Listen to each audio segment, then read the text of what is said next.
to a cold case in Alaska. After years of investigating, several law enforcement agencies worked together to find the suspect who committed suicide. The oldest cold case solved, Jessica Baggen, 1996.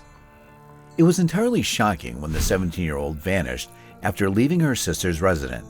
In a town people thought was the safest, the last thing they would have thought happened to her was her being kidnapped and murdered.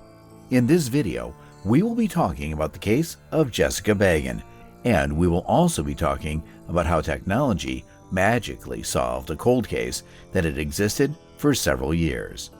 Now, the first question is, who is Jessica Baggen? Jessica was one of 4 close sisters who all shared the same wealthy family that managed a shipping business. Her love for the outdoors and determination earned her the nickname Spunky Girl. When her dog Sam went missing, they recounted how she persisted in looking for him. Sam showed up weeks later, tired, hungry, and ready to come home, as she and her friend were setting up camp to continue the search. Jessica had just turned 17 when she vanished. It was the early hours of May 5, 1996. She walked away from her sister's house, but never made it back. This case dates back to 1996 when police say Jessica Baggen disappeared in the early morning hours in May. A search began, and 2 days later, her shirt was located. Her body was located shortly after, not far from a road in central Sitka, across from the police training academy and close to her residence. She had been raped and then killed. John Straley, a local author and criminal defense investigator, called Jessica Baggen's murder a seismic event for Sitka. He was on the outside of the situation. Those living in Sitka generally felt secure there. Locals were more concerned about being attacked by wild animals than by humans.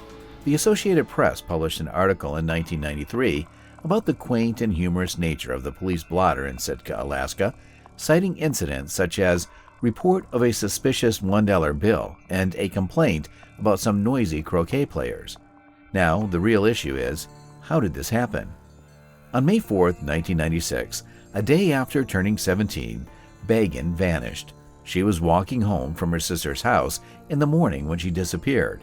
Troopers claimed that 2 days later, her body was seen in a wooded area near the site of the former Sheldon Jackson College, buried in a hollowed-out spot under a fallen tree. Payne, who is still a resident of Sitka, said that a stranger raping and killing a healthy adolescent was so far out of the bounds of what happens here. On May 12, 1996, over 1,500 people walked through Sitka National Historical Site to honor Jessica Baggen. Everyone shared in the sorrow of Baggen's passing.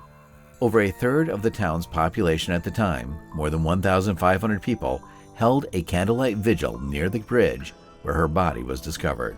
The crowd was the largest Straley could recall seeing in Sitka. For over an hour, everyone was on their feet. The Daily Sitka Sentinel claimed that the audience was so quiet that you could hear ravens cawing in the nearby hemlock trees. With the murderer still at large, the town was on edge for days. The town was just tense during those 10 days, Payne recalled. Every man there was a potential criminal. Each and every lady feared being the next victim.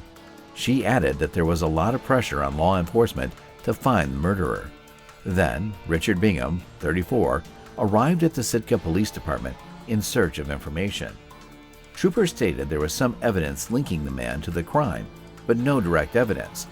The jury found him not guilty. More than 100 other candidates have been ruled out through DNA matches over the years.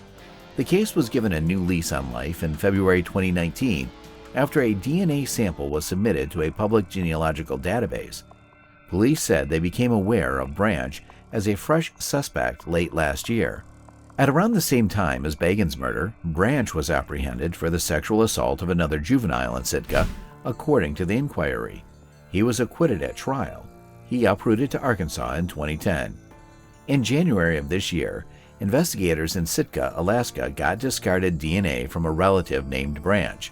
Troopers went to Branch's house in Arkansas after a DNA test in May pinpointed him as the most likely donor of the DNA found on Baggen's belongings and person. In February of this year, 2019, a DNA profile was developed and uploaded to a public genealogical database by law enforcement. A new lead emerged after months of investigation.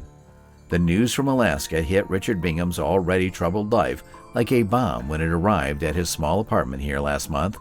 24 years ago, when Bingham was working as a caretaker on a fishing boat in the harbor of Sitka, he was accused of raping and killing a teenage girl.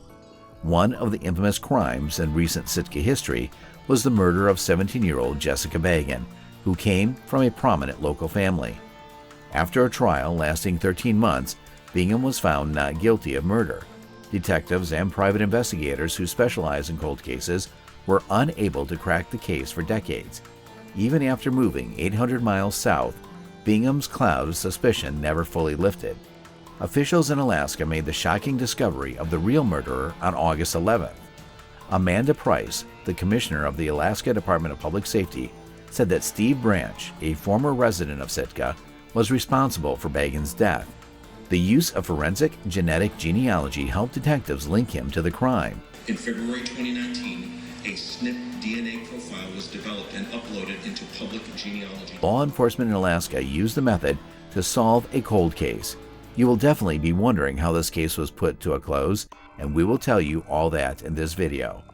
Branch, who was 66 at the time and had relocated to Arkansas, committed suicide after being approached by Alaska state troopers. Bingham was a lifelong resident and heavy drinker in Sitka. He had been living on a boat in the harbor and working as a caretaker at Sheldon Jackson College until lately. His work there made him feel accomplished. He was very suggestible, according to historical accounts. His drinking blackout stories were a favorite target of his buddies' teasing. They had read the infamously mellow police blotter and accused Bingham of whatever was reported. But what if they were accusing the wrong person and still had the real criminal on the loose? Now Bingham's former defense attorney, Galen Payne, is seething with rage and disbelief at the probe that they believe ruined not only Bingham's reputation, but also caused the Baggen family years of unnecessary suffering via a wrongful trial.